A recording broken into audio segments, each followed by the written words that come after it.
March 12th, at the press conference, Boris Johnson said that according to scientific advice, banning major public events would have very little effect on the spread of the disease.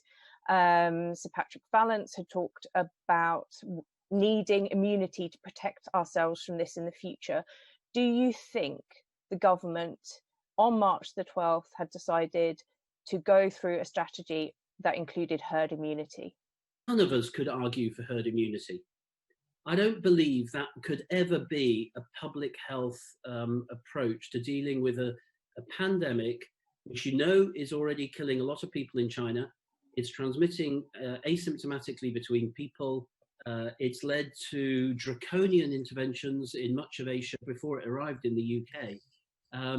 Allowing an infection like that, which we have no knowledge of, no human immunity, we have no treatment and no vaccines, to spread through a community and just sacrifice tens of thousands, if not hundreds of thousands of people in some sort of idea that we would generate herd immunity. That is not something any public health individual or clinician could argue for.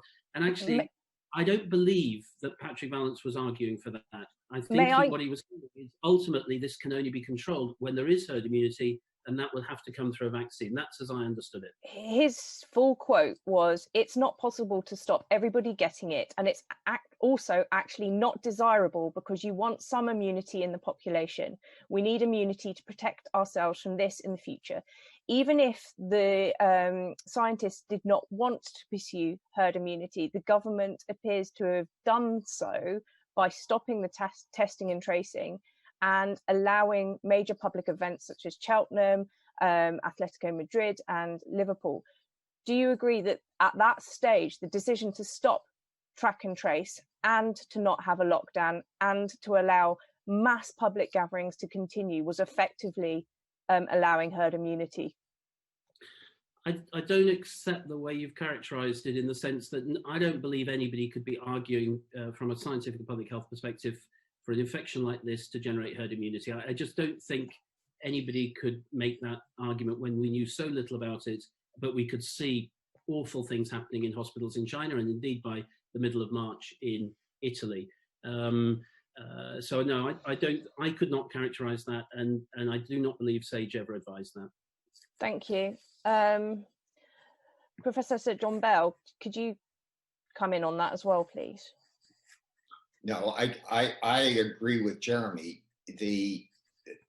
Look, no one's used to making decisions around pandemics, and particularly with a pandemic with a virus no one has ever seen before. There are lots and lots of uncertainties. And as a result, don't be surprised if the noise in the system was greater than you might expect, because the truth is we're learning things about this virus even today that we had no idea about in February and March. This is a brand new pathogen.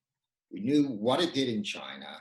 What we didn't know is any of the aspects of immunity, what types of immunity, what kind of durability is that immunity, all those things we didn't know anything about in February. And I have to say, I didn't interpret Patrick's views as encouraging the development of herd immunity by allowing the disease to run rife in the population. We didn't know that in February, but we did know that in March when we saw what was happening in other countries, and other countries were effectively having lockdowns, were being able to stop the transmission rates from increasing in the same way that they were here. On March the 12th, 13th, I think it had increased 4 times in the UK. Do you think that lockdown was too slow, in your opinion? I think everybody would agree that had we locked down earlier, we would have had a better effect from the lockdown. That